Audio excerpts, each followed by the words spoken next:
الحمدللہ والصلاۃ والسلام علی رسول اللہ وعلی آلہ وصحبہ ومن والا اما بعد۔ ہم نے پچھلے لیکچر میں نماز کسوف اور نماز استسقاء اس کے ہم نے مسائل اور احکام اور احادیث اس کے بارے میں ہم نے پڑھی تھیں، اور اس میں کوئی اتنی زیادہ احادیث نہیں ہیں، وہی جو نوٹس کے اندر میں نے ذکر کی تھیں اکثر احادیث اس میں موجود ہیں، اور اگر کوئی ایک دو یا کچھ احادیث اگر کتاب میں اضافی ہیں تو وہ انشاءاللہ آپ خود اس کا جو ہے وہ مطالعہ کریں گے۔ ہم انشاءاللہ آج جو ہے وہ باب اللباس سے شروع کر رہے ہیں، اور لباس جو ہے یہ اہم موضوع ہے۔ اس کے اندر سب سے پہلے تو ہم احکام اور قواعد پڑھیں گے لباس سے متعلق، اور اس کے بعد انشاءاللہ اس باب کی احادیث جو ہیں وہ ہم پڑھیں گے۔ تو عنوان جیسا کہ کتاب میں موجود ہے، باب اللباس، باب اللباس۔ تو ہم پہلے تو اس کی ڈیفینیشن وغیرہ اور وہ چیزیں پڑھتے ہیں، اور اس کے بعد اس کے جو احکام ہیں اس کی طرف انشاءاللہ قواعد کی طرف منتقل ہوں گے۔ یہ باب جو ہے باب اللباس، مصنف رحمہ اللہ تعالیٰ نے یہ عنوان کیوں قائم کیا ہے؟ اس کا اصل مقصد حلال اور حرام کے بیان کے لیے، یعنی اس مستقل اس باب کو قائم کیا ہے تاکہ بیان کریں کہ لباس میں کون سا لباس حرام ہے اور کون سا لباس جو ہے وہ حلال ہے، اور کس حد تک بعض صورتیں جو ہے وہ اس کے اندر استثناء ہوتا ہے اور کس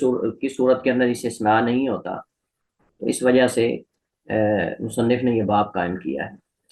گزشتہ ابواب سے تعلق یہ ہے کہ سطر کا ڈھانپنا شروط صلاح میں سے ہے، سطر کا ڈھانپنا شروط صلاح میں سے ہے۔ ہم حسب سابق پہلے اس باب کے مسائل پڑھتے ہیں، اس کے بعد انشاءاللہ احادیث ہم اس باب کی پڑھیں گے، ٹھیک ہے؟ تو سب سے پہلے اس کی تعریف ہے لباس کی۔ تو لباس یہ مفرد ہے اور اس کی جمع البسہ آتی ہے، لباس مفرد ہے اور اس کی جمع البسہ آتی ہے۔ لباس ہر اس چیز کو کہتے ہیں جو جسم کو ڈھانپ دے، جو جسم کو ڈھانپ دے، لیکن اصطلاح میں جب بطور اصطلاح لباس کا لفظ استعمال ہوتا ہے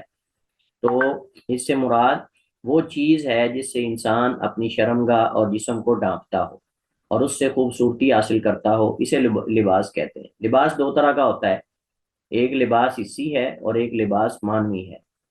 یعنی لباس حسی سے مراد جسے ہم محسوس کرتے ہیں، اور لباس معنوی جسے ہم محسوس نہیں کرتے۔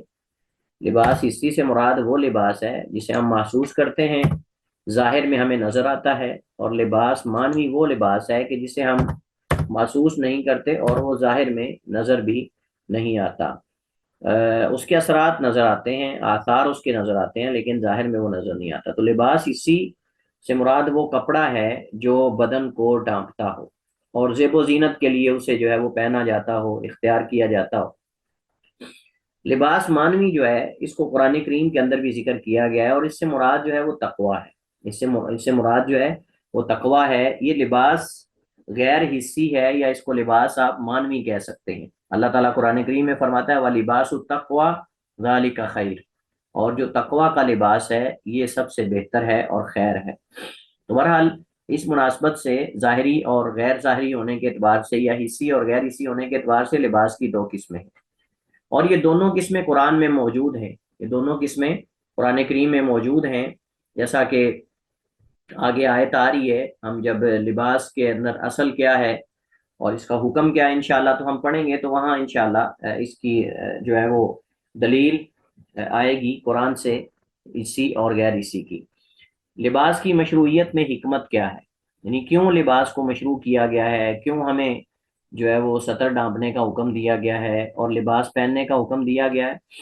نمبر ایک، سردی اور گرمی سے بچاتا ہے، یہ حکمت ہے، اور اس میں نفوس کی ان تمام چیزوں سے حفاظت ہے جن سے انہیں ضرر پہنچ سکتا ہے، جن سے انہیں ضرر پہنچ سکتا ہے۔ سطر اور شرمگاہ کی حفاظت یہ بھی مقصود ہے، اور اس میں اخلاقیات اور عزتوں اور معاشرے کے بگاڑ سے حفاظت مقصود ہے۔ یہ اصل میں مقصد ہے سطر اور شرمگاہ کا محفوظ کرنا، تاکہ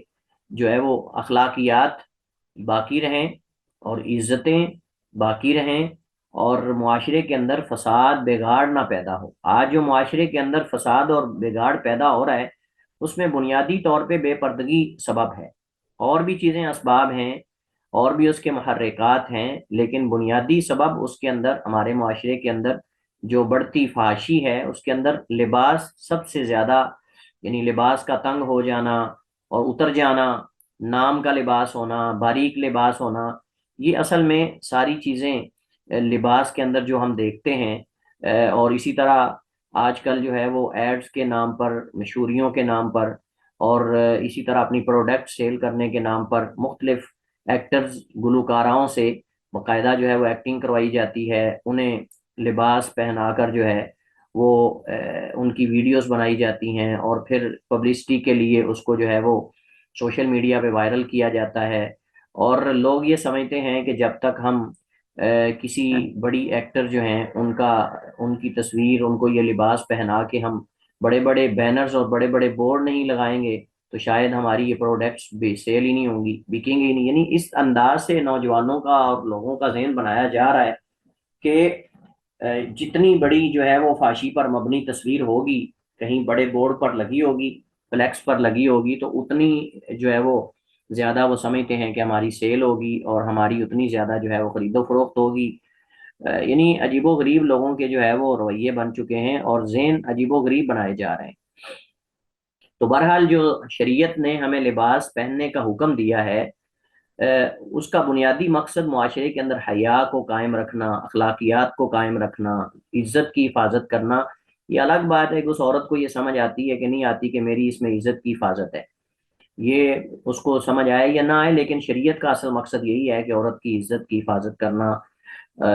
یہ اصل میں مقصود ہے۔ اللہ تعالیٰ قرآن کریم میں فرماتا ہے، یا بنی آدم قد انزلنا علیکم لباسا یواری سوآتکم وریشا، کہ اے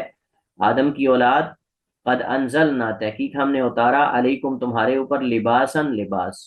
اس کا مقصد کیا ہے؟ یواری سوآتکم، جو تمہاری شرم گاہوں کو ڈھانپتا ہے، ستر کو ڈھانپتا ہے، وریشن، اور یہ زیب و زینت کا ذریعہ اور سبب ہے،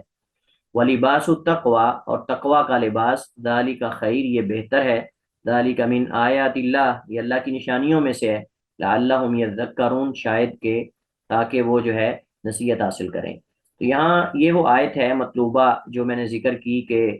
اس آیت میں دونوں طرح کا لباس ذکر کیا گیا ہے، لباس ظاہری اور لباس باطنی، حسی غیر حسی۔ اب پہلی جو دو قسمیں ہیں، یعنی زیب و زینت کے لیے اور سطر کو ڈھانپنے کے لیے لباس ہوتا ہے، وہ ہے لباسن یواری سوآتکم وریشا، ایسا لباس کہ جو تمہاری شرم گاہوں کو چھپاتا ہے، وریشن، اور زینت اور زیب و زینت کا ذریعہ ہے، یہ ظاہری اور اسی لباس ہے۔ اور دوسرا ولباس التقوی ذالک خیر، یہ بھی لباس ہے تقوی کا بھی، تقوی کا لباس سب سے مضبوط لباس ہے۔ اور لیکن اس کا یہ مطلب ہرگز نہیں ہے کہ ایک انسان کہے کہ میں بڑا متقی ہوں لیکن میں ننگا پھرتا رہوں۔ آپ دیکھتے نہیں، جن کو ہمارے لوگ ولی سمجھتے ہیں اور وہ پونچی سرکاریں سمجھتے ہیں، انہوں نے لباس ہی نہیں پہنا ہوتا، بالکل جو ہے وہ سطر بڑی مشکل سے ڈھانپا ہوتا ہے اور ننگے پھر رہے ہوتے ہیں۔ تصویریں گھروں میں لوگوں نے جو لگائی ہوئی ہیں بزرگوں کی، یہ کلندر شاہ ہے، یہ فلاں شاہ ہے، اس کے اندر بھی آپ دیکھیں انہوں نے کچھ بھی نہیں پہنا ہوتا، اور اکٹھے بیٹھے ہوتے ہیں، اور بڑی عجیب سی پوزیشن کے اندر ہوتے ہیں، اور اگر پوچھا جائے تو کہتے ہیں جی یہ اللہ کے ولی ہیں اور یہ پہنچی سرکاریں۔ اللہ کے ولی ننگے رہتے ہیں، یعنی اس کا مطلب یہ ہے کہ اگر تقوی ہے بندے کے اندر، بظاہر ہم کہتے ہیں ان کے بقول، اگر تقوی ہے اس کا مطلب بندہ ننگا ہو جائے، پھر کپڑے بھی اتار دے اور فاشی اور اوریانی پھیلائے، یہ مطلب ہے اس کا، اور یہ ولی کہلائے گا۔ اولیاء اللہ یہ ہوتے ہیں۔ یا پھر یہ کہ انسان لباس کا بڑا اہتمام کرے لیکن تقوی کا اہتمام نہ کرے۔ تو بہرحال یہ دونوں جو اس آیت کے اندر لباس کی قسمیں ذکر کی گئی ہیں، حسی ہو یا غیر حسی ہو، دونوں کا جو ہے وہ اختیار کرنا یہ لازم اور ضروری ہے۔ اچھا، اس کے بعد اچھا لباس پہننے میں تحدیث نعمت اور تشکر ہے۔ اچھا لباس پہننے میں تحدیث نعمت اور تشکر ہے، خصوصاً عبادات اور خاص مناسبات میں، جیسا کہ عید وغیرہ۔ تو بہرحال یہ بھی ایک حکمت ہے لباس کی، کہ جب انسان اچھا لباس پہنے گا تو اللہ تعالیٰ کی نعمتوں کا شکر ادا کرے گا، تاکہ اللہ تعالیٰ کی نعمتوں کا شکر ادا کرے۔ اور اسی طرح جو ہے وہ یعنی اچھا لباس پہن کر انسان جو ہے وہ عبادات سر انجام دے، خصوصاً جو مناسبات ہیں، عیدین ہیں، اس پہ اچھا لباس پہنے اور اللہ کا شکر ادا کرے۔ تو یہ بہرحال مختلف قسم کی اس سے حکمتیں اور مقاصد جو ہیں وہ مطلوب ہیں۔ اب میں بڑا اہم موضوع شروع کرنے جا رہا ہوں، اور آپ نے توجہ کے ساتھ میرے ساتھ رہنا ہے، کیونکہ یہاں ہم یہ میں نے قواعد بنائے ہیں، تقریباً یہ قاعدے اگر آپ سمجھ لیتے ہیں تو لباس کے مسائل جو ہیں انشاءاللہ وہ آپ کے حل ہو جائیں گے۔ تو ہر قاعدے کے اندر تفصیلات ہیں اور مسائل ہیں، اس وجہ سے آپ نے توجہ کے ساتھ میرے ساتھ رہنا ہے۔ پہلا قاعدہ یہ زیب و زینت کے حوالے سے ہے، اور وہ یہ ہے کہ زیب و زینت میں اصل اباحت ہے الا کہ حرمت کی دلیل آ جائے۔ یعنی اصل یہ ہے کہ آپ جیسا لباس چاہیں پہنے، آپ یعنی کوئی ایسا رنگ پہنے کہ جو آپ کو پسند ہو، الا کہ وہ ایسا رنگ نہ ہو جس سے شریعت نے روکا ہے، تو زیب و زینت میں اصل اباحت اور جواز ہے کہ آپ زیب و زینت میں کچھ بھی پہن سکتے ہیں، الا کہ اس لباس کی حرمت کی دلیل آ جائے، تو پھر ہم کہیں گے کہ نہیں، اب یہ قاعدہ جو ہے وہ چونکہ دلیل آ چکی ہے اس کے حرام ہونے کی، تو اب ہم یہ نہیں کہیں گے کہ اصل جائز ہونا اور اصل مباح ہونا ہے، بلکہ اس کے اندر چونکہ حرمت کی دلیل آ چکی ہے۔ اللہ تعالیٰ قرآن کریم میں فرماتا ہے اس کی کیا دلیل ہے کہ زیب و زینت لباس میں اصل جائز ہونا ہے، الا کہ اس لباس کے حرام ہونے کی یا مکروہ ہونے کی دلیل آ جائے۔ یہ قرآن کی آیت سورہ اعراف آیت نمبر 32 ہے۔ اللہ تعالیٰ قرآن کریم میں فرماتا ہے قل من حرم زینت اللہ التی اخرج لعبادی والطیبات من الرزق، اے نبی فرما دیجئے کس نے حرام کی اللہ کی زینت جو اس نے اپنے بندوں کے لیے پیدا کی، اور کھانے پینے کی پاکیزہ چیزیں۔ یہ یعنی اس آیت سے ہمیں یہ پتہ چلتا ہے کہ لباس ہو یا کھانا پینا ہو،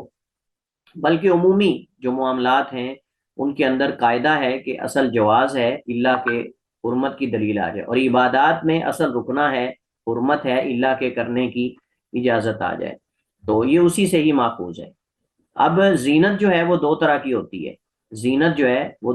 ہوتی ہے، ایک وہ زینت ہے جو وجوب کے حد تک یعنی واجب ہے، اور وہ کیا ہے، اتنا کپڑا اتنا لباس استعمال کرنا کہ جس سے سطر کو ڈھانپا جا سکتا،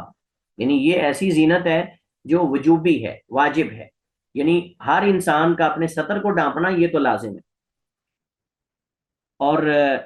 سطر جو ہے وہ آپ کتاب الطہارہ کے اندر آپ پڑھ چکے ہیں کہ سطر عورت کا کتنا ہوتا ہے اور مرد کا کتنا ہوتا ہے، تو جو سطر کو یعنی ایسا لباس، یعنی وجوبی صورت ایسی ہے جو سطر کو ڈھانپتی ہو۔ اللہ تعالیٰ نے قرآن کریم میں ہم نے جو پیچھے آیت پڑھی ہے اس میں کیا فرمایا، لباسا یواری سواتکم، ایسا لباس کہ جو تمہاری شرمگاہوں کو ڈھانپتا ہو یا سطر کو تمہارے کو ڈھانپتا ہو، اور اس سے بھی یہی مراد ہے، تو لہٰذا یہ وجوبی ہے، اتنا لباس ہر بندے پہ ہونا چاہیے جس سے اس کا سطر جو ہے وہ محفوظ رہے۔ دوسرا ہے مستحب، مستحب کا معنی یعنی وجوب کی حد سے زیادہ پہننا، یعنی مکمل جسم کو ڈھانپنا جتنا جتنا مطلوب ہے۔ تو مذکورہ آیت میں وریشن اس سے مراد دوسری صورت ہے، وریشن یعنی زیب و زینت کے لیے۔ اب دیکھیں میں اس کی اگر آپ کو مثال دوں واضح کرنے کے لیے، ہم نے سب سے پہلے تو ہم نے شلوار قمیض پہنا ہوتا ہے، لیکن اس کے اوپر ہم جیکٹ پہن لیتے ہیں، اس کے اوپر ہم جو ہے وہ کوئی اور چیز مثلا کوٹ شوٹ پہن لیتے ہیں، اور اس کے علاوہ چادر لے لیتے ہیں، یا مختلف جرابیں ہم پہن لیتے ہیں، پگڑی ہم باندھ لیتے ہیں، اور اسی طرح ہم ویسکوٹ ہم پہن لیتے ہیں، کوئی بھی اس طرح کی چیزیں ہم استعمال کرتے ہیں، یہ اصل میں وریشن ہے، کیونکہ سطر تو ہم پہلے ڈھانپ چکے ہیں۔ اب سطر سے آگے جو اضافی ایکسٹرا ہم لباس پہنتے ہیں یہ مستحب بھی ہوتا ہے بسا اوقات اور جائز بھی ہوتا ہے، مستحب بھی ہوتا ہے بسا اوقات اور جائز بھی ہوتا ہے۔ تو اس قاعدے سے ہمیں یہ پتہ چلا، خلاصہ کلام یہ ہے کہ لباس میں اصل جائز ہونا ہے الا کہ کسی لباس کی حرمت کی دلیل آ جائے۔ آپ آزاد ہیں، جیسا چاہیں آپ لباس پہنیں، لیکن شرعی حدود کے اندر رہ کر، ایسا لباس نہ ہو کہ جس سے شریعت نے روکا ہے۔ اس کے بعد دوسرا قاعدہ ہمارے پاس ہے کہ لباس میں اصل حلال ہونا ہے الا کہ اس کی حرمت کی دلیل آ جائے، لباس میں اصل حلال ہونا ہے الا کہ اس کی دلیل آ جائے۔ یہ تقریباً پہلے قاعدے سے ملتا جلتا ہے، اس میں زیب و زینت ہم نے عمومی بات کی اور اس میں لباس ہے. زیب و زینت عام ہے، زیب و زینت تھوڑا وسیع لفظ ہے. اگر آپ کہیں کہ جی لباس اور زیب و زینت میں کیا، تو زیب و زینت کے اندر جیسے میں نے کہا واچ ہے، انگوٹھی ہے، پگڑی ہے، جوتا ہے، اور اس طرح کی چیزیں ہیں. اور لباس سے مراد بسا اوقات جو ہے وہ صرف لباس ہی ہوتا ہے، اس کے اندر یہ گھڑی اور پگڑی اور یہ چیزیں بسا اوقات زیب و زینت میں آتی ہیں، اس کے اندر نہیں آتی. اور بعض علماء کہتے ہیں کہ لباس کے اندر بھی یہ چیزیں آتی ہیں. اس وجہ سے کتاب اللباس کے اندر انگوٹھی وغیرہ کا بھی ذکر ملتا ہے. تو لباس میں اصل حلال ہونا ہے الا کہ اس کی حرمت کی دلیل آ جائے. اس کی کیا دلیل ہے کہ کھانے پینے میں اور لباس وغیرہ میں زیب و زینت میں اصل حلت ہے، حلال ہونا ہے الا کہ حرمت کی دلیل آ جائے. اس کے بارے میں حدیث موجود ہے. حضرت عمر بن شعیب اپنے باپ سے اور وہ ان کے دادا سے بیان کرتے ہیں، یعنی عبداللہ بن عمر بن عاص رضی اللہ تعالیٰ عنہما سے روایت ہے، قالا انہوں نے کہا، قالا رسول اللہ صلی اللہ علیہ وسلم، نبی علیہ السلام نے فرمایا، کلو و تصدقو، کھاؤ اور صدقہ کرو، والبسو فی غیر اسراف، اور پہنو لیکن بغیر اسراف کے، یعنی لباس پہنو لیکن اس میں اسراف نہیں ہونا چاہیے، ولا مخیلتن، اور نہ ہی اس کے اندر جو ہے وہ تکبر اور جو ہے وہ فخر ہونا چاہیے. انسان جو ہے وہ تکبر بھی نہ کرے، ایسا لباس نہ ہو، اور نہ ہی اس کے اندر فضول خرچی ہو، جیسا کہ بعض لوگ کرتے ہیں فضول خرچی. یعنی ایک ایک کوٹ جو ہے وہ اتنا اتنا مہنگا پہنتے ہیں کہ ہزاروں میں چلا جاتا ہے، اور جوتا جو ہے وہ لاکھ 1.5 لاکھ کا جوتا پہنتے ہیں تاکہ پتہ چلے کہ یہ کسی عام بندے کا جوتا نہیں، یہ تو وزیر اعظم صاحب کا جوتا ہے، اور یہ وزیر اعظم صاحب کی بیٹی کا جوتا ہے، اور یہ اس کی فلاں کا جوتا ہے، اور یہ فلاں کا جوتا ہے. یعنی لباس میں لوگ اس قدر فضول خرچی کرتے ہیں کہ وہی اگر بات جب قربانی کی آتی ہے تو کہتے ہیں جی قربانی کیا کرنی ہے، غریبوں کو دینے چاہیے، قربانی کیوں کر رہے ہیں. وہی لوگ جو ہیں جو 1.5 لاکھ کا جوتا پہنتے ہیں اور خود 1.5 لاکھ کی گھڑی پہنتے ہیں یا لاکھ کی گھڑی پہنتے ہیں، اور اسی طرح ویسکوٹ وغیرہ اور یہ چیزیں اتنی مہنگی مہنگی پہنتے ہیں وہی لوگ، اور آگے پھر جو فون ہاتھ میں رکھا ہوتا ہے وہ بھی لاکھوں میں ہوتا ہے. لیکن جب قربانی آتی ہے تو کہتے ہیں جی قربانی کیا کرنی ہے، اس کی جگہ آپ کسی غریب کی بیٹی کی شادی کروا دو، یا آپ ایسا کرو کہ آپ جو ہے وہ صدقہ کر دو، اس کی جگہ پہ کیا کرنا قربانی کر کے. سیم یہی لوگ ہوتے ہیں وہ، سیم یہی لوگ ہوتے ہیں وہ. لیکن خود فضول خرچی جب کرتے ہیں تو ان سے بندہ پوچھے کہ آپ فقیر مر گئے، سارے فقیر ہی ختم ہو گئے ہیں، محتاج لوگ ختم ہی ہو گئے ہیں کہ تم اتنا فضول خرچی کر رہے ہو کہ کسی کو ضرورت ہی نہیں پیسے کی جیسے. تو بہرحال یہ نہیں ہونا چاہیے. آپ لباس پہنے اپنی حیثیت کے مطابق، ایسا لباس پہنے کہ اگر اللہ نے آپ کو نعمتیں دی ہیں تو ان کا اثر نظر آنا چاہیے، لیکن اتنا بھی نظر نہیں آنا چاہیے کہ انسان چاہے کہ میری شہرت ہو جائے دنیا میں اور ملک کے اندر مختلف علاقوں میں میری مشہوری ہو جائے کہ یہ تو بڑا مہنگا لباس پہنتا ہے، یہ تو بڑا مہنگا جوتا پہنتا ہے، یہ تو بڑی مہنگی گھڑی پہنتا ہے، یہ تو بڑی فلاں چیز مہنگی پہنتا ہے. یہ اگر مشہور کروانا مقصود ہے تو پھر یہ جو ہے وہ شریعت کا جو اصل مقصد جس وجہ سے اللہ تعالیٰ نے ہمیں یہ نعمتیں دی ہیں وہ مقصد فوت ہو جاتا ہے. اس کے بعد ہمارے پاس تیسرا قاعدہ ہے، اور تیسرا قاعدہ لباس کے حوالے سے وہ یہ کہتا ہے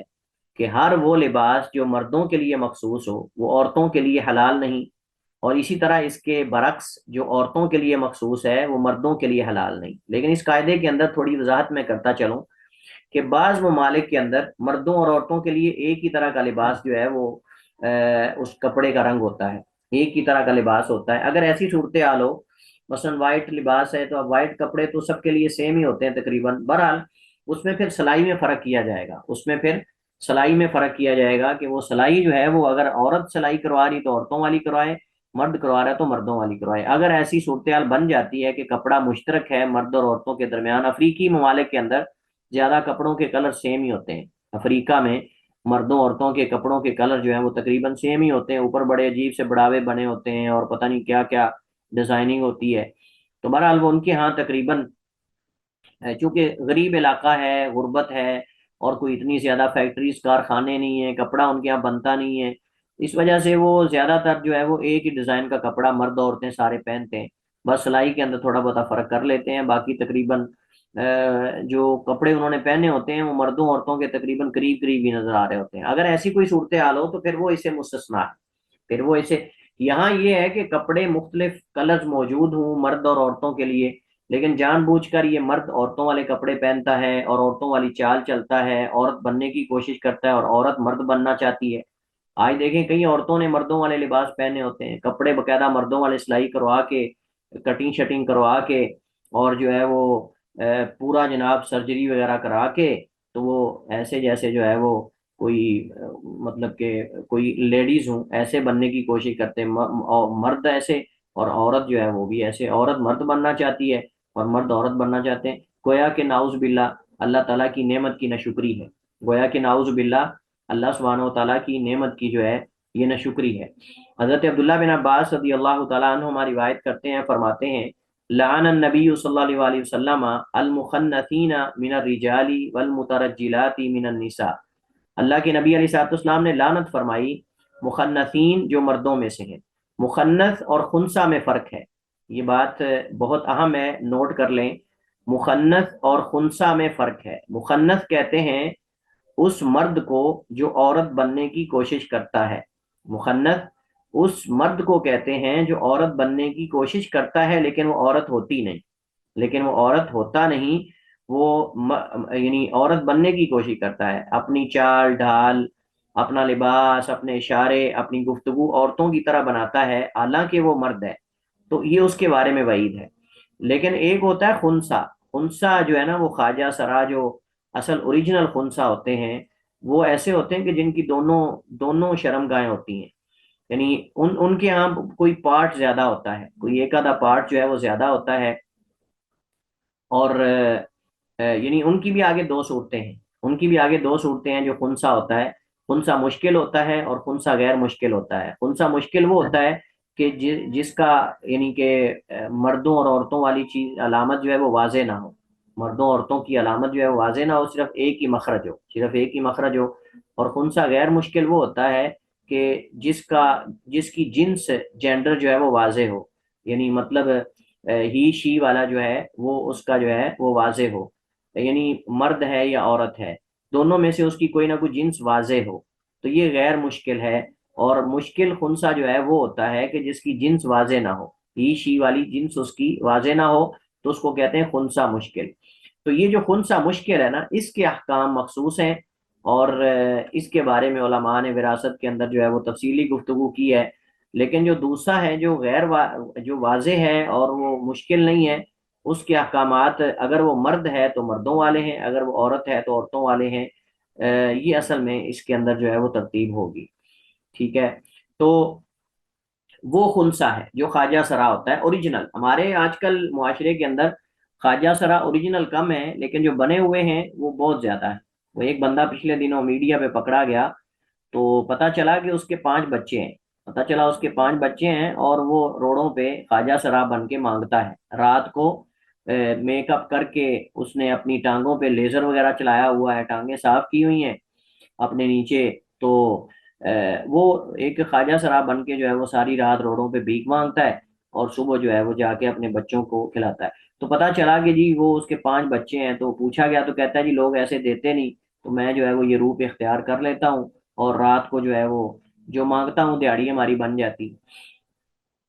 دوبارہ یہ مخنثین میں آئے گا، یہ مخنثین میں آئے گا۔ ہاں اگر نیچرلی طور پہ کسی کی آواز عورتوں والی ہے تو وہ مستثنا ہے، وہ گناہ گار نہیں، لیکن جو جان بوجھ کے عورتوں کی آواز نکالتے ہیں، آج کل جو دیکھیں پرینک کرتے ہیں لوگ، پرینک کرتے ہیں لوگ عورتوں کی آواز نکال کے، عورتیں مردوں کی آواز نکال کے، مختلف ایسے واقعات آپ کو نظر آتے رہتے ہیں، آپ سنتے رہتے ہیں، دیکھتے رہتے ہیں ہمارے معاشرے کے اندر ایسے واقعات۔ اسی طرح والمترجلات من النساء، عورتوں میں سے مرد بننے والی، یعنی جو ایسی عورتیں کہ جو مرد بننے کی کوشش کرتی ہیں، وہ اپنی چال ڈال میں، اپنے لباس میں، اپنی حرکات میں، اپنی گفتگو میں، جو عورتیں جو ہیں وہ مرد بننے کی کوشش کرتی ہیں، ان پر بھی اللہ کے نبی علیہ الصلوۃ والسلام نے لعنت کی ہے۔ اور لعنت کرنے کا مطلب بد دعا ہے، لعنت کرنے کا مطلب بد دعا ہے۔ اللہ کے نبی علیہ السلام جب کسی پہ لعنت کرتے ہیں تو اس کا مطلب اے اللہ اس کو اپنی رحمت سے دور کر لے، اے اللہ اس کو اپنی رحمت سے دور کر لے، یہ مطلب ہوتا ہے، یا اللہ تعالیٰ کی لعنت ہو ایسے لوگوں پر، یہ بھی بسا اوقات مقصود ہوتا ہے۔ حضرت ابو ہریرہ رضی اللہ تعالیٰ عنہ سے روایت ہے، فرماتے ہیں کہ رسول اللہ صلی اللہ علیہ وسلم نے لعنت فرمائی الرجل، اس آدمی پر، یلبس لبسۃ المرأتی، یعنی اگر کوئی بندہ کہے کہ جی آپ نے یہ قاعدہ کہاں سے نکال لیا کہ مرد عورتوں کا لباس مخصوص نہیں پہن سکتے اور عورتیں مردوں کا لباس نہیں پہن سکتی، بھائی حدیث میں ہے، یہ ہم نے کو اپنے دماغ سے نہیں نکال لیا، اپنی طرف سے نکال لیا، حدیث ہے اس کے بارے میں، حدیث سنیے۔ حضرت ابو ہریرہ رضی اللہ تعالیٰ عنہ روایت کرتے ہیں، فرماتے ہیں لعن رسول اللہ صلی اللہ علیہ وسلم الرجل، اللہ کے نبی نے لعنت فرمائی اس آدمی پر، یلبس لبسۃ المرأتی، جو پہنتا ہے لباس عورت کا، والمرأۃ، اور عورت پر لعنت فرمائی تلبس لبسۃ الرجل، جو پہنتی ہے مرد کا لباس، جو مردوں کا لباس، یعنی اللہ کے نبی صاحب نے دونوں پہ لعنت فرمائی ہے، اس عورت پر بھی جو مردوں والا لباس پہنتی ہے اور مرد بننے کی کوشش کرتی ہے، اور اس مرد پر بھی جو عورتوں والا لباس پہنتا ہے۔ تو پچھلی حدیث میں مشابہت اختیار کرنے سے روکا گیا ہے ایک جنس کو دوسری جنس کے ساتھ، اور اس حدیث میں جو ہے یہ بتایا گیا ہے کہ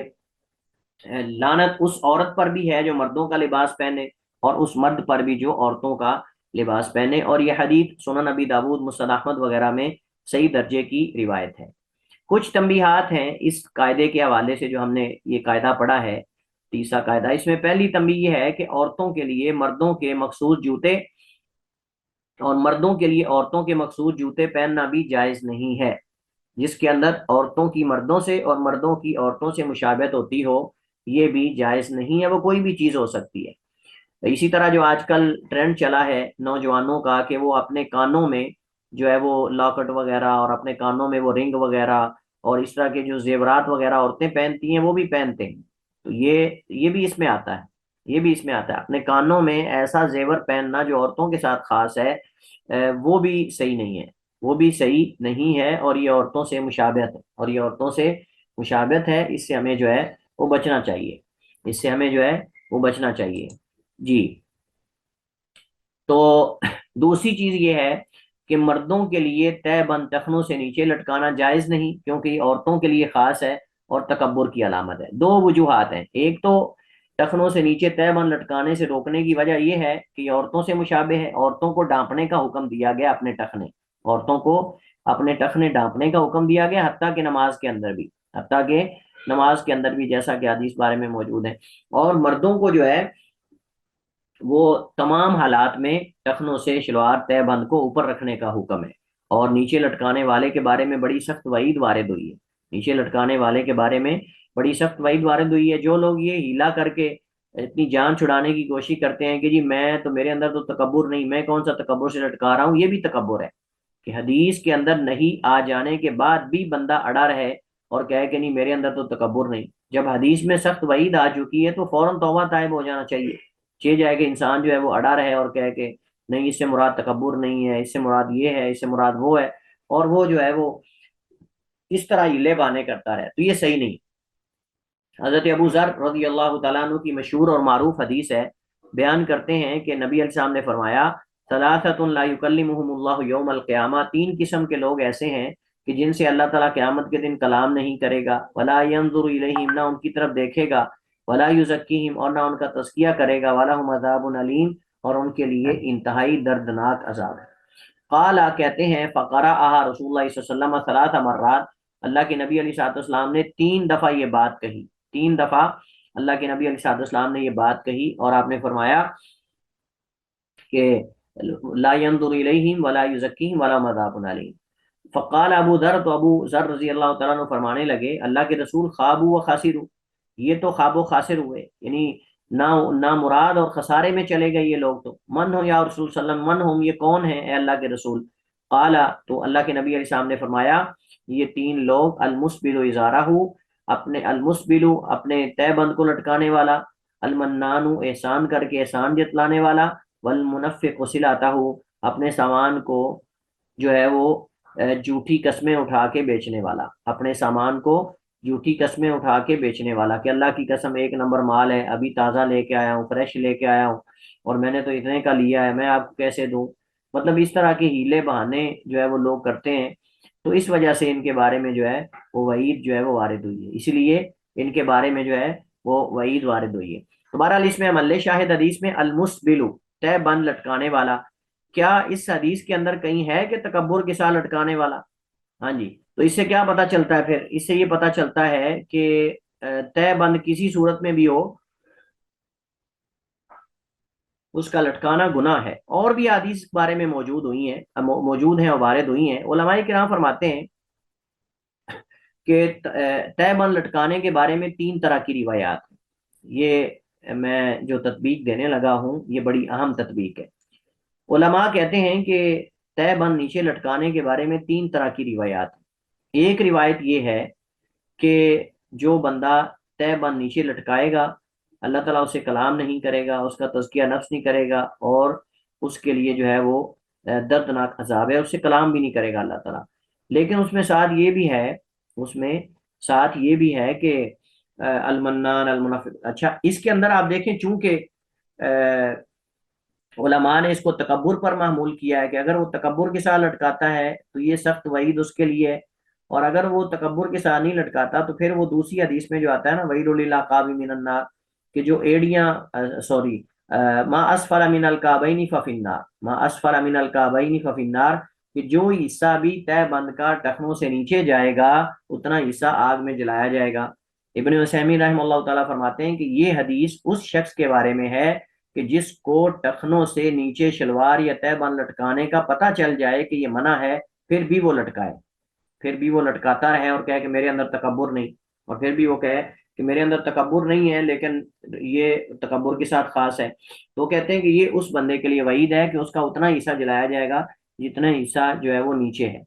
تیسرا وہ شخص ہے کہ جو تہ بند کو اوپر رکھنا تو چاہتا ہے، تہ بند کو اوپر رکھنا تو چاہتا ہے لیکن دبلا پتلا ہونے کی وجہ سے یا زیادہ موٹا ہونے کی وجہ سے وہ تہ بند ٹکتا نہیں، نیچے چلا جاتا ہے، پھر اوپر کر لیتے ہیں، پھر نیچے چلا جاتا ہے۔ تو جیسے حضرت ابوبکر صدیق رضی اللہ تعالیٰ عنہ نے اللہ کے نبی علیہ السلام کے سامنے جو ہے وہ یہ شکایت کی کہ اللہ کے رسول میں یعنی تہ بند باندھتا ہوں لیکن نیچے چلا جاتا ہے، میں چاہتا نہیں کہ وہ ٹخنوں سے نیچے جائے، تو اللہ کے نبی علیہ السلام نے فرمایا کہ انت لست منہم، ابو بکر تم ان میں سے نہیں ہو، تم ان میں سے نہیں ہو، یعنی جو ہے وہ کیا کرنے والے ہیں، تکبر کرنے والے ہیں۔ تو بہرحال اس کو تو اللہ کے نبی علیہ السلام نے ان کو بتا دیا تھا، لیکن آج کل کس کو پتا چلے گا کہ تیرے اندر ہے یا نہیں ہے۔ بہرحال اور بھی اس کے بارے میں دلائل موجود ہیں۔ حضرت عمر بن خطاب رضی اللہ تعالیٰ عنہ کا واقعہ معروف ہے کہ جب وہ زخمی تھے اور کسی نے ان کو زخمی کر دیا، اور اس نے کیا اس کو کہتے ہیں ابو لولو مجوسی نے، ابو لولو مجوسی نے جو حضرت عمر کو زخمی کر دیا، تو اس وقت آپ بڑی شدت کی حالت میں تھے، زخمی، اور کھانا آپ کو جب منہ میں ڈالا جاتا تو وہ زخموں سے نکل جاتا تھا، یعنی اتنی شدت میں تھے۔ لیکن آپ نے ایک نوجوان دیکھا جو حضرت عمر کے پاس آیا آپ کی تیمارداری کے لیے، جب وہ واپس پلٹا تو اس کا تہ بند نیچے تھا، تو آپ نے اس کو بلایا، فرمایا یا بنی ارفع ازارک فإنہ اتقی لربک وانقی لثوبک، کہ اپنے تہ بند کو اوپر اٹھاؤ کیونکہ یہ تمہارے رب کے ہاں تقوی کی علامت ہے، اور تمہارے پیسوں کے یعنی مال کے جو ہے وہ بچانے کا بھی ذریعہ ہے، تمہارے مال اور لباس کا بچانے کا بھی وہ ذریعہ ہے۔ تو بہرحال اب اس کے اندر حضرت عمر رضی اللہ تعالیٰ عنہ نے اس بندے کو بلا کر یہ تو نہیں پوچھا نوجوان کو کہ تم تکبر سے لٹکا رہے ہو یا بغیر تکبر کے لٹکا رہے ہو۔ تو اس سے پتہ چلتا ہے کہ صحابہ کرام اس حدیث کو اس انداز سے سمجھتے تھے کہ کوئی تکبر سے لٹکائے تو بھی، کوئی بغیر تکبر کے لٹکائے تو بھی، البتہ جو تکبر کے ساتھ لٹکائے گا اس کی سزا سخت ہوگی، اس کی سزا جو ہے وہ اس بندے سے کہ جو تکبر سے نہیں لٹکاتا لیکن لٹکاتا ہے حالانکہ اس کو پتہ ہے کہ روکا گیا ہے، تو اس کی سزا جو ہے وہ پہلے شخص سے تھوڑی کم ہوگی۔ عورت کے لیے ٹخنوں سے اوپر کپڑا اٹھانا جائز نہیں، کیونکہ یہ مردوں کے ساتھ خاص ہے، مرد اٹھا سکتے ہیں، عورتیں نہیں اٹھا سکتی، اور یہی اصل میں جو راجح ہے اور یہی اصل میں اہم ہے، واللہ عالم۔ اچھا جی، اس کے بعد ہمارے پاس چوتھا قاعدہ ہے۔ چوتھا قاعدہ یہ کہتا ہے کہ ہر وہ لباس جس سے سطر نمایاں ہوتا ہو وہ حرام ہے، ہر وہ لباس جس سے سطر نمایاں ہوتا ہو وہ حرام ہے۔ اور دیکھیں شیطان چاہتا ہے کہ وہ بنی آدم سے لباس اتار دے، بنی آدم سے لباس اتروا دے، جیسے ہمارے ماں باپ جو ہیں ان سے اس نے لباس اتروایا، آدم علیہ السلام اور حوا، ان سے اسی طرح وہ چاہتا ہے کہ ہر شخص جو ہے اس سے لباس اتار دے اور اس کو ننگا کر دے۔ اور یہ اللہ تعالیٰ نے قرآن کریم میں چیز بیان کی، اللہ تعالیٰ فرماتا ہے یا بنی آدم لا یفتننکم الشیطان کما اخرج ابویکم من الجنہ ینزع عنہما لباسہما لیریہما سوآتہما انہ یراکم ہوا وقبیلہ من حیث لا ترونہم، کہ یا بنی آدم، اے بنی آدم، لا یفتننکم الشیطان، نہ فتنے میں ڈال دے تمہیں شیطان، کما جیسے، یعنی آزمائش میں اس کی اطاعت نہ کرنا، کما اخرج ابویکم، جیسے اس نے نکالا تمہارے ماں باپ کو، من الجنتی، جنت سے، ینزع عنہما لباسہما، وہ چھین رہا تھا ان سے ان کا لباس اتارتا تھا، ان کا لباس ان سے، یعنی اس بہانے سے کہ ان سے غلطی ہو، لیوریہما سوآتہما، تاکہ دکھائے ان کو ان کے سطر، تاکہ دکھائے ان کو ان کی شرمگاہیں، انہ یراکم، بے شک وہ دیکھتا ہے تمہیں، ہوا وہ، وقبیلہ، اس کا جو گروہ ہے، قبیلہ اس کا قبیلہ، یعنی اس کے جو حواری ہیں وہ، من حیث لا ترونہم، وہاں سے جہاں سے تم نہیں دیکھتے انہیں، وہاں سے جہاں تم انہیں نہیں دیکھتے، وہ مقصود ہے۔ اسی طرح حضرت ابو سعید خدری رضی اللہ تعالیٰ عنہ، ان سے روایت ہے، کہتے ہیں لا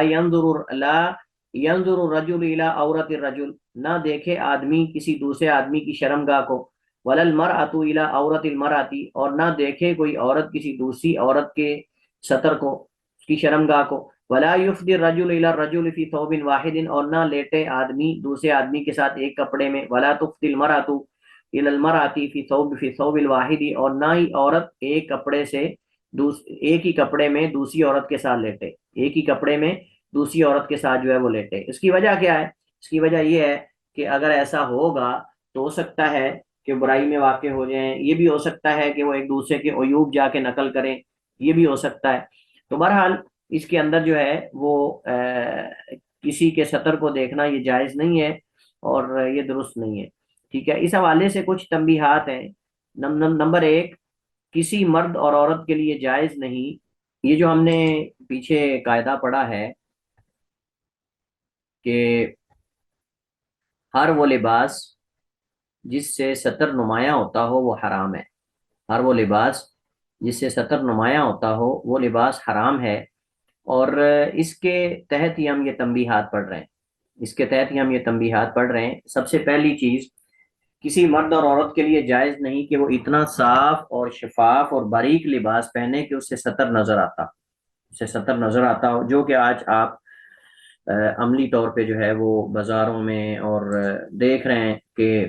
یعنی اس کی کثرت آپ کو نظر آئے گی۔ اور اسی طرح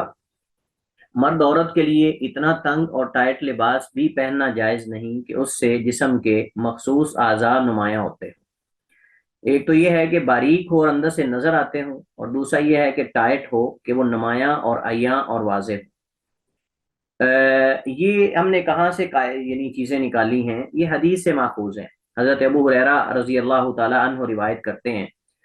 فرماتے ہیں کہ قال رسول اللہ صلی اللہ علیہ وسلم صنفان من اہل النار لم ارہما، کہ دو قسمیں اہل جہنم کی ایسی ہیں جن کو ابھی تک میں نے نہیں دیکھا، یعنی وہ عنقریب آئیں گی، عنقریب آئیں گی دونوں قسمیں اہل جہنم کی۔ ان میں پہلی قسم، قوم ایسے لوگ ہیں، معہم ان کے ساتھ، سیاتن کوڑے ہوں گے، کادناب البقری گائیوں کی دم کی طرح، یضربون بها الناس وہ لوگوں کو اس کے ذریعے ماریں گے، یعنی ایسے شرطے آئیں گے، ایسے ادارہ، یعنی آپ سمجھ لیں کہ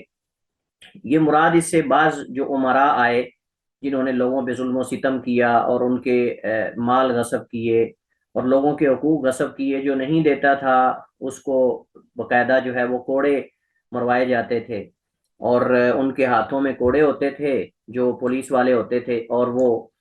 لوگوں کو جا کر جو ہے ان کے گھروں کے اندر، ان کی دکانوں کے اندر جو ہے وہ ٹیکس لینے کے نام پر جو ہے وہ ان کو کوڑے مارتے تھے۔ تو یہ اس سے مراد یہ لوگ ہیں، یعنی ایسے عمراء آئیں گے کہ جو ایسے پولیس والوں کو منتخب کریں گے، یا ان کی یعنی گویا کہ وہ جلاد بن جائیں گے، گویا کہ وہ جلاد بن جائیں گے اور لوگوں کو جو ہے وہ ماریں گے، اور لوگوں کو ان کوڑوں کے ذریعے ماریں گے۔ اور یہ جو آخری خلفائے بنی امیہ ان میں سے کچھ، اور اسی طرح جو ہے وہ مختلف زمانوں میں حجاج بن یوسف بھی یہی کام کرتا رہا، حجاج بن یوسف بھی، اس کے بھی پولیس والے جو ہیں وہ ایسا ہی تھے، ظلم و ستم انہوں نے خوب کیا، اور بھی اس کی مثالیں جو ہیں وہ ملتی ہیں بہرحال، لیکن ہمارا یہ موضوع نہیں۔ اور دوسری قسم اہل جہنم کی، فرمایا وَنِسَاءٌ کاسیاتٌ عاریات ممیلات مائلات رؤوسہن کأسنمۃ البخت المائلۃ، ایسی عورتیں کہ کاسیاتن جو لباس پہننے والی ہوں گی، لیکن عاریاتن اس کے باوجود ننگی ہوں گی، ممیلات مائل ہونے والی، اور مائلات، ممیلات مائل کرنے والیاں، اور مائلات مائل ہونے والی۔ اب یہ جو دونوں جملے ہیں، یعنی نساء کاسیات عاریات، ایک تو یہ، اور دوسرا ممیلات مائلات، یہ چاروں لفظ جو ہیں قابل وضاحت ہے۔ سب سے پہلے تو کاسیات کی ہم بات کرتے ہیں کہ کیسے وہ لباس پہننے والیاں نیکل لنگی ہوں گی۔ اس کی پیچھے صورتیں ہم نے ذکر کی۔ یا تو لباس ہوگا اتنا باریک کہ گویا کہ وہ نہیں ہے، یعنی جس مقصد کے لیے لباس پہنا جاتا ہے وہ مقصد فوت ہو جائے گا، وہ مقصد جو ہے وہ فوت ہو جائے گا لباس پہننے کا، ایک تو یہ مراد ہے۔ دوسرا یہ ہے کہ وہ لباس پہننا تو ہوگا لیکن اتنا ٹائٹ ہوگا کہ گویا کہ وہ پہننا ہی نہیں، باریک ہوگا اور ٹائٹ ہوگا۔ یہ جینز آج کل جو آپ دیکھتے ہیں وہ اس کی مثالیں عملی طور پہ موجود ہیں، یعنی وہ اتنی ٹائٹ ہوتی ہیں کہ اس کے اندر سے وہ پورے پارٹس باڈی کے جو ہیں وہ نظر آ رہے ہوتے ہیں، نمایاں ہوتے ہیں، اور وہ ایسے لگتا ہے جیسے کچھ پہنا ہی نہیں ہوا۔ دوسری صورت یہ ہے۔ تیسری صورت یہ ہے کہ وہ اتنا اونچا ہوگا، اتنا لنڈا ہوگا کہ گویا کہ وہ یعنی سطر کو بھی صحیح طریقے سے ڈانپ نہیں۔ اور یہ آپ دیکھتے ہیں آج کل جو فیشن چل رہا ہے کہ وہ یعنی عورتوں نے باقاعدہ جو ہے خصوصاً یورپ کے اندر اگر آپ دیکھیں تو ہمارے اندر بھی یہ کام شروع ہو گیا ہے، تو وہ کیا ہے کہ وہ یعنی آپ سمجھیں کہ ران تک بھی نہیں لباس وہ پہنچتا، ران تک بھی نہیں پہنچتا، یعنی تینوں اس سے مراد ہیں، باریک، لنڈا اور ٹائٹ، یہ تینوں اس کے اندر جو ہے وہ آتے ہیں۔ اچھا اب ہم چلتے ہیں ممیلات مائلات۔ ممیلات کا معنی مائل کرنے والیاں، اور مائلات خود مائل ہونے والیاں۔ اب اس سے مراد دو معنی ہو سکتے ہیں، یا تو یہ ہے ممیلات مائل کرنے والیاں کا مطلب یہ کہ مردوں کو اپنی طرف یعنی باریک لباس پہن کر اور خوشبو لگا کر اور معطر ہو کر اپنی طرف مائل کرنے والیاں بغیر پردے کے آئیں گی، یہ تو یہ مراد ہے۔ دوسرا یہ ہے کہ اس طرح کا لباس گندا پہن کر دوسری عورتوں کو بھی اس پر آمادہ کرنے والیاں۔ ایک یہ معنی ہے جو عموماً لوگ نہیں کرتے، حالانکہ حدیث کے اندر یہ معنی بھی بعض علماء نے کیا ہے۔ ایک تو مردوں کو مائل کرنے والی ہیں، دوسرا دوسری عورتوں کو اپنے اس فعل پر مائل کرنے والی ہیں کہ تم بھی ایسا لباس پہنو، تم بھی ایسا لباس پہنو۔ علماء کرام فرماتے ہیں کہ یعنی ٹہل ٹہل کر چل کے دوسری عورتوں کو اپنی ان حرکات کی طرف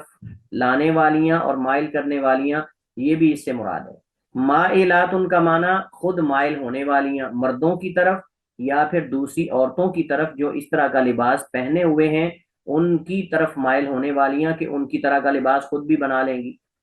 رؤوسہن ان کے سر کا اسنمت البختی، جیسے کہ بخت یعنی یہ اونٹ کی قسم ہے اس کی کوہان کی طرح، المائلاتی جھکے ہوئے، المائلاتی جھکے ہوئے، لا يدخلن الجنت جنت میں داخل نہیں ہوں گی، ولا یجدن ریحہا اور نہ اس کی خوشبو تک پائیں گی، وَإِنَّ رِيحَهَا لَيُوجَدُ مَسِيرَةَ مِن مَسِيرَةِ كَذَا وَكَذَا، اور بے شک اس کی خوشبو جو ہے وہ فلاں فلاں مسافت تک جو ہے وہ دور تک آتی ہے۔ صحیح مسلم کی حدیث ہے یہ۔ اور فلاں فلاں مسافت یعنی اللہ کے نبی علیہ السلام نے ذکر کی، اب ہو سکتا ہے کہ راوی اس کو بھول گیا ہو، اور بعض حدیث کے اندر آتا ہے 40 سال کی مسافت مراد ہے، یعنی جنت کی خوشبو 40 سال کی مسافت تک دور تک جو ہے وہ محسوس کی جا سکتی ہے، لیکن ایسی عورتوں کو، ایسی قسم کے لوگوں کو یہ محسوس بھی نہیں ہوگی، یعنی خوشبو بھی نہیں پائیں گی جنت میں، جانا تو درکنار خوشبو بھی نہیں۔ یہ وعید ہے اور ڈرایا گیا ہے، تنبیہ کی گئی ہے کہ یہ نہیں ہے کہ اللہ کے نبی کے سامنے بتا دیا ہے کہ ایسے لوگ آئیں گے تو اس کا مطلب جائز ہے، ایسا نہیں ہے۔ مقصود یہاں تنبیہ کرنا اور ڈرانا ہے کہ کہیں تم اس فعل کے اندر واقع نہ ہو جانا جو اللہ کے نبی علیہ الصلوۃ والسلام نے یہ قسمیں بتائی ہیں۔ اچھا اس کے بعد پانچواں قاعدہ ہمارے پاس ہے، ہر وہ لباس جو شہرت کا باعث ہو وہ بھی حرام ہے۔ ہر وہ لباس جو شہرت کا لباس بنتا ہو یا شہرت کا باعث بنتا ہو وہ بھی حرام ہے۔ شہرت کا لباس کیا ہے؟ مشہور ہو جائے کہ جی فلاں تو اتنا مہنگا لباس پہنتا ہے، فلاں تو خاص منفرد رنگ کا ہمیشہ پہنتا ہے، اس رنگ کا تو کوئی پہنتا ہی نہیں، یعنی بعض لوگ یہ سنانا چاہتے ہیں لوگوں کو۔ اگر یہ ہو، اور اس طرح اس کی ایک اور قسم بھی ہے، اور وہ لوگ کہ جو باوجود حیثیت ہونے کے جان بوجھ کے صوفیاء والا لباس پہن لیتے ہیں، سادہ لباس، تاکہ لوگ ان کی تکریم کریں، لوگوں کے ہاں وہ مقبول ہو جائیں، لوگ ان کے ہاتھ پر کچھ صدقہ وغیرہ کر دیں، حالانکہ ان کے اندر اچھا لباس پہننے کی استطاعت ہوتی ہے، لیکن وہ جان بوجھ کر خستہ لباس پہنتے ہیں تاکہ لوگوں میں ان کی آنکھوں میں معزز ہو جائیں، اور کہا جائے کہ یہ تو جی مخصوص دیندار طبقہ ہے اور یہ تو بڑے یعنی مکرم محترم ہوتے ہیں، اور مطلب اس غرض سے وہ لباس پھٹا ہوا پہنے یا صوفیانہ لباس پہنے یا سادہ لباس پہنے تاکہ ان پہ لوگ رحم کریں اور ان کو معاشرے کے اندر راستہ ملے اور ان کو عزت ملے اور لوگ ان کے راستے خالی کر دیں ان کے لیے، مطلب یہ بھی اس میں آتا ہے۔ حالانکہ اس طرح لوگوں کا ذہن جاتا نہیں، لیکن کئی لوگ خستہ لباس پہنتے ہیں مشہور ہونے کے لیے، کئی اچھا لباس پہنتے ہیں مہنگا منفرد، اور کئی خستہ لباس پہنتے ہیں معاشرے کے اندر مقبولیت کے لیے کہ یہ بڑا سادہ بندہ ہے جی، اللہ لوگ آدمی ہے، اس نے کیا کرنا یار دنیا سے، اس کا تو کوئی تعلق ہی نہیں دنیا سے، تاکہ لوگوں کی آنکھیں اس کی طرف اٹھیں کتنا صوفی سادہ آدمی ہے۔ یہ بھی صحیح نہیں ہے۔ اللہ نے اگر نعمت دی ہو اچھا لباس پہننے کی تو نبی کائنات علیہ الصلوۃ والسلام باوجود فقر و فاقے کے آپ نے جو وفد آتے تھے ان کو ملنے کے لیے الگ جبہ رکھا ہوا تھا، جمعے کے لیے الگ رکھا ہوا تھا، حالانکہ اس کے باوجود کے فقر و فاقے تھے، اللہ کے نبی صلی اللہ علیہ وسلم بھی تو اچھا لباس پہننے کی ترغیب دی ہے۔ لیکن یہ کون سا دین ہے کہ آدمی جان بوجھ کے باوجود اس کے کہ حیثیت ہو لیکن آدمی پھٹا ہوا لباس استری نہ کرے، جان بوجھ کے ایسا لباس پہن لے کہ لوگ کہیں کتنا سادہ بندہ ہے، تو یہ صحیح نہیں ہے۔ حسب استطاعت انسان کو اس پر اللہ کی نعمت کے اثرات نظر آنے چاہیے۔ نبی کریم علیہ الصلوۃ والسلام کی حدیث ہے جو اس قاعدے کی تائید کرتی ہے۔ عبداللہ ابن عمر رضی اللہ عنہما بیان کرتے ہیں، قال قال رسول اللہ صلی اللہ علیہ وسلم من لبس ثوب شہرت البسہ اللہ یوم القیامت ثوب مذلت، کہ جو شخص شہرت کا لباس پہنتا ہے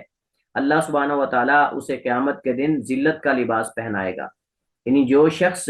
مشہور ہونے کے لیے لباس پہنتا ہے تاکہ اس کے لباس کی شہرت ہو جائے، دور دور تک لوگ اس کی باتیں کریں اور اس کے بارے میں کہیں کہ وہ تو اتنا مہنگا جوتا پہنتا ہے، اتنا مہنگی گھڑی پہنتا ہے، اتنی مہنگی اس کی جو ہے وہ جیکٹ ہے، یا اس کے فلاں لباس ہیں، جوتے ہیں، واچ ہے فلاں،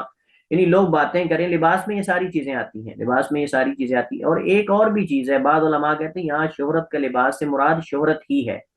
یعنی جو شہرت چاہتا ہے کہ دنیا میں اس کی واہ واہ ہو جائے تو اللہ اس کو قیامت کو اتنا ذلیل کرے گا، اللہ اس کو قیامت کو اتنا ذلیل، بہرحال دونوں معنی مراد لیے جا سکتے ہیں، ایک حقیقی لباس ہو سکتا ہے مراد،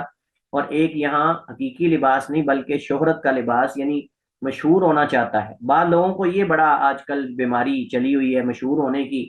یعنی مشہور ہونے کے لیے آپ یہ کہہ دیں کہ گدھا حلال ہے، مشہور ہونے کے لیے آپ کوئی دین کے معاملے کے اندر ہی بات کریں، صحابہ پہ سب و شتم شروع کر دیں آپ مشہور ہونے کے لیے، یعنی یہ مقصد ہے؟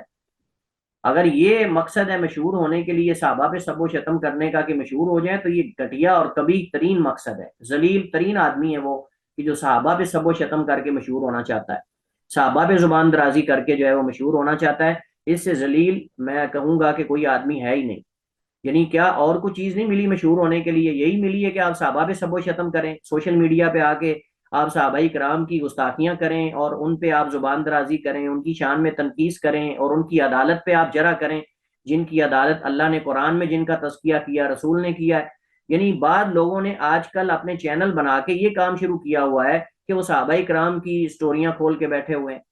فلاں صحابی نے یہ کر دیا، فلاں نے وہ کر دیا، ان کا تو آپس میں اختلاف تھا، فلاں جنگیں، یعنی کتنی قبیح ترین حرکت ہے مشہور ہونے کی، کتنا غلیظ ترین راستہ ہے مشہور ہونے کا کہ جو نفوس قدسیہ ہیں جن کے تزکیے اللہ نے قرآن میں کیے ہیں، آپ ان کی شان میں تنقیص کے لیے چینل بنا کے بیٹھ جائیں اور آپ وہاں صحابہ کرام پہ سب و شتم کرنے لگ جائیں دن رات۔ یہ کون سی یہ شہرت کا طریقہ اور راستہ ہے؟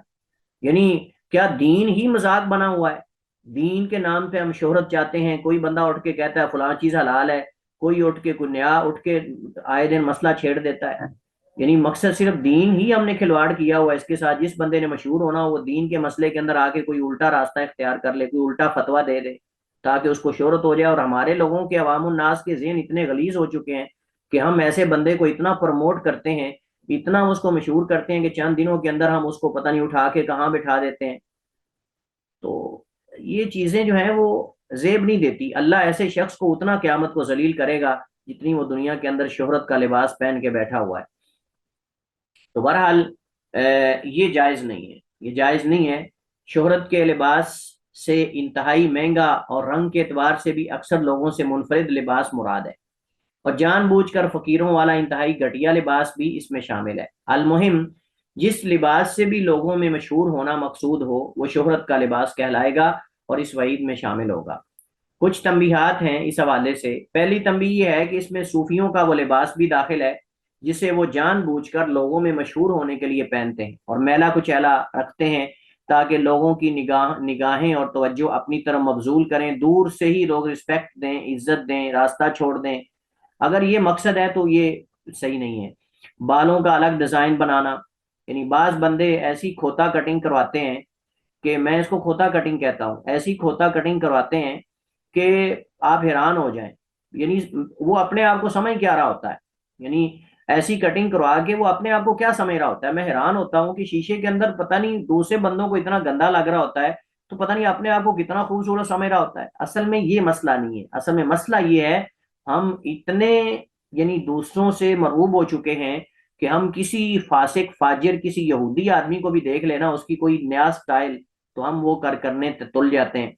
نبی کائنات کی زندگی ہمارے سامنے اسوہ اور آئیڈیل اور نمونہ موجود ہے، صحابہ کی زندگیاں موجود ہیں۔ اگر آپ اس طرف بات کرو گے نا تو کہہ گے لو یہ پس ماندہ ہیں، یہ تو فلاں ہے، روشن خیالی کی طرف آؤ، تم دین کی بات کرتے ہو، تم دیکھیں آج ہمیں ماڈل ہمیں جو ہے وہ لوگوں کے لیے جو ہے وہ ماڈرن بننا چاہیے، ہمیں یہ ہونا چاہیے، وہ اس طرح کی باتیں کریں گے وہ، لیکن سر کی کٹنگ ایسی کروائی ہوتی ہے کہ ایسے جیسے اللہ معاف کرے کیا شکل کیا بنی ہوتی ہے۔ تو یہ بھی اس میں آتا ہے، یہ بھی اس میں شامل ہے، کیونکہ میں نے آپ کو بتایا کہ لباس کا مفہوم بڑا وسیع ہے۔ لباس کے اندر پگڑی بھی آتی ہے، لباس کے اندر واچ بھی آتی ہے، لباس کے اندر جو ہے وہ ٹوپی، پگڑی،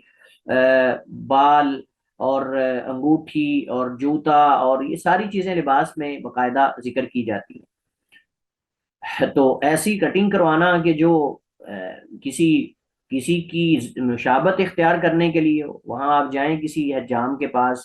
تو سالون کے پاس آپ جائیں ذرا تو دیکھیں وہاں باقاعدہ جو ہے وہ اس نے تصویریں لٹکائی ہوتی ہیں۔ اب وہ سر سے کام شروع ہوا، اب داڑھیوں کا بھی لوگوں نے مذاق شروع کر دیا ہے۔ اب داڑھیوں کو بھی اس انداز سے کٹوایا جاتا ہے کہ اس کے اندر بھی ڈیزائننگ بنائی جاتی ہے، ساری منڈوا کے تھوڑی سی یہاں سے چھوڑ دی، تھوڑی سی یہاں سے چھوڑ دی۔